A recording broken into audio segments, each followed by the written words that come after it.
Hi, I'm Vikram, and 1 month ago I had the goal to use robotic foundation models to make robots that are more easy to control using natural language. So instead of having a complex instruction for a robot, you could just talk to it similar to how you talk to a human being.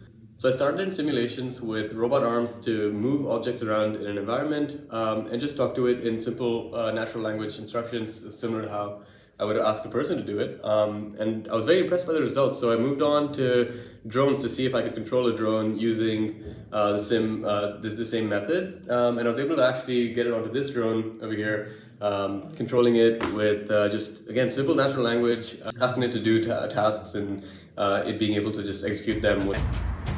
Drone AI, take off. Drone AI, land.